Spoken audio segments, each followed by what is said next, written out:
Hello, everybody. John Thompson here again with Community.Connect. I have the pleasure of being with Eliesel Hernandez Amado from the Dominican Republic. He lives in a community called Pancho Mateo, which is in the municipality of Montellano, just outside of Puerto Plata.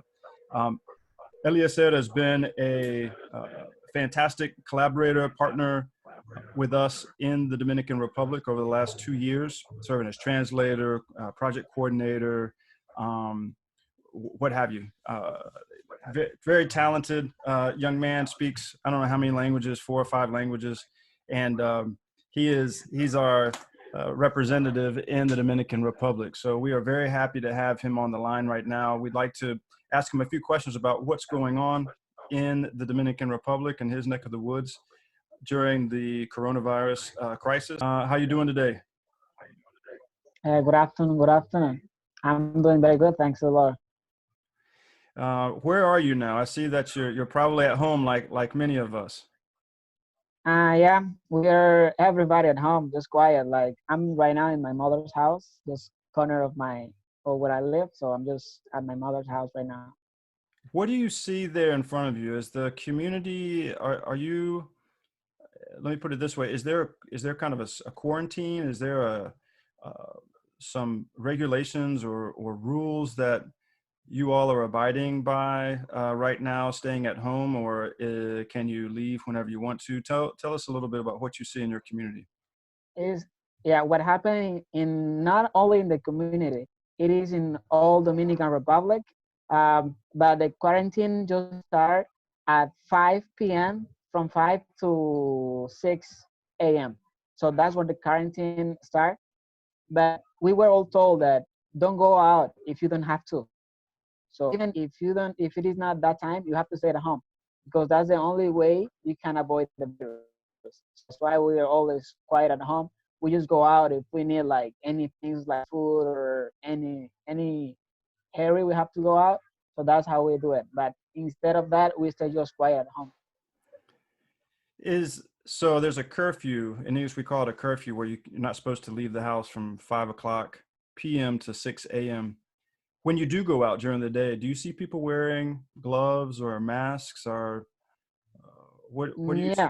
Some 80% of the population, so they use the mask and gloves. Okay. But others, they don't care, so they just do everything like people in supermarket, grocery store, pharmacy. So the rule, they have to use it, and the staff who work for them, so they have to wear gloves and everything like that. But people from the road, some of people, they care about that, others they don't. It is like that. Have you well, in the Dominican Republic right now, I looked at the map a few minutes ago, 1,956 confirmed cases and 98 people have lost their lives in the Dominican Republic.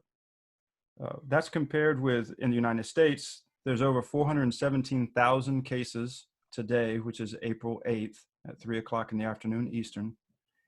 And there have been 14,000 plus deaths. Obviously, Dominican Republic is a much smaller than the United States, both in population and size. How has this affected you, your work, your family?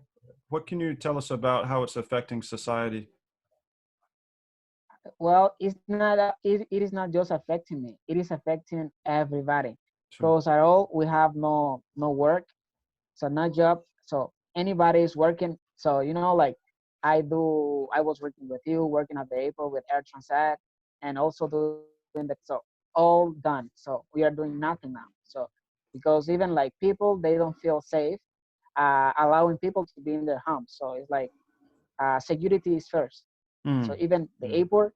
So our season was supposed to finish on April 30th, and it's done already.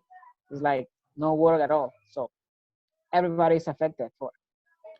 Yeah, I know tourism is an incredible, it's very important economic engine for the island.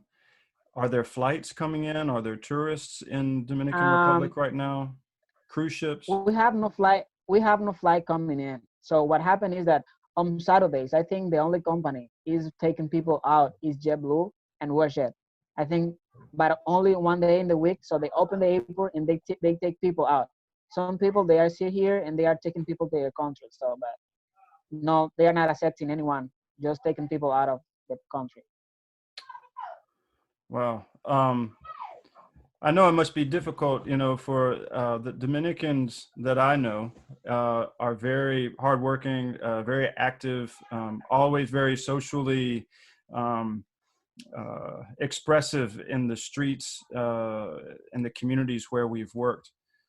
How have people? This must be a challenge to stay home. I bet there's a lot of Yeah, lot of domino games. yeah. But what something is that people even that's forbidden to be playing like dominoes and stuff like that Oh, really? because the rule is that even if they are not in quarantine, you have to avoid people more than four people together, so you cannot be together. That's what we've been told. So you Oh, have to wow. keep aware like from everybody, not being close.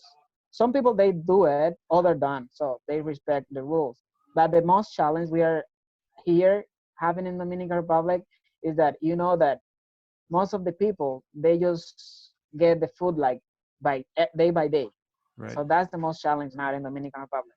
Some people they are saying that what am I going to do at home if I have nothing to eat? I prefer to die, so find for my food Mm, and my family.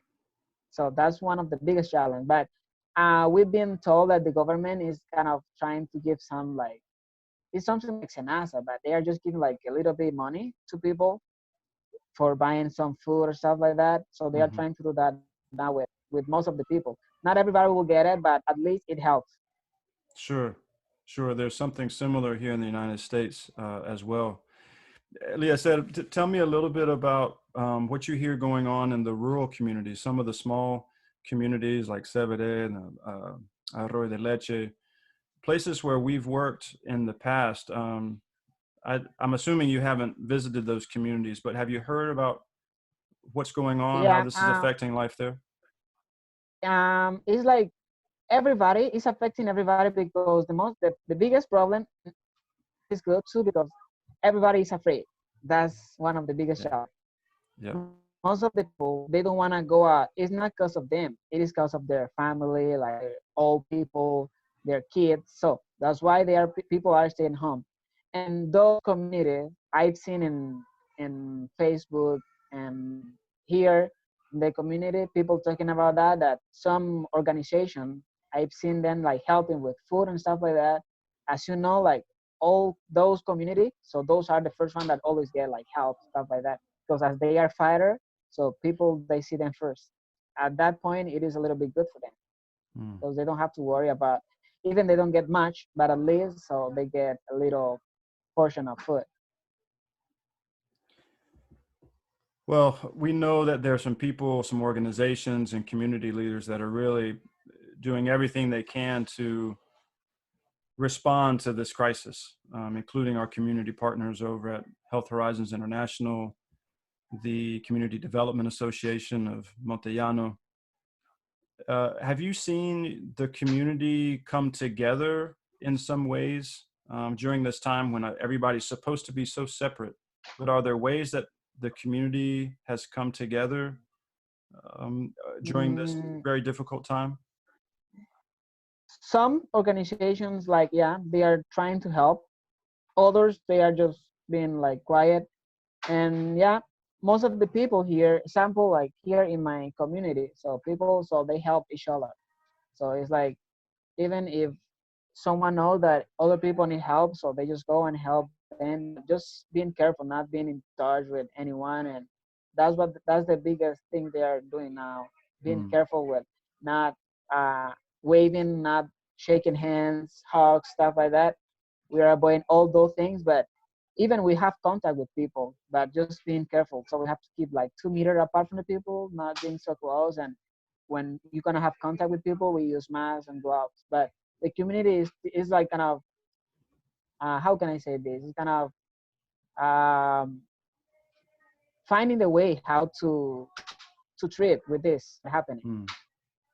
Well, we're all trying to find a way forward, and it's really good to speak with you, to hear what's happening in your community and your country. we certainly look forward to the day when we can return to continue our projects and programs with you and our other community partners in the Dominican Republic. Eliesel, thank you for all you're doing. Stay safe, and we'll see you soon. So give our regards to everybody in the community. I will. Take care. Stay All safe right. too. Thank you. Take care now.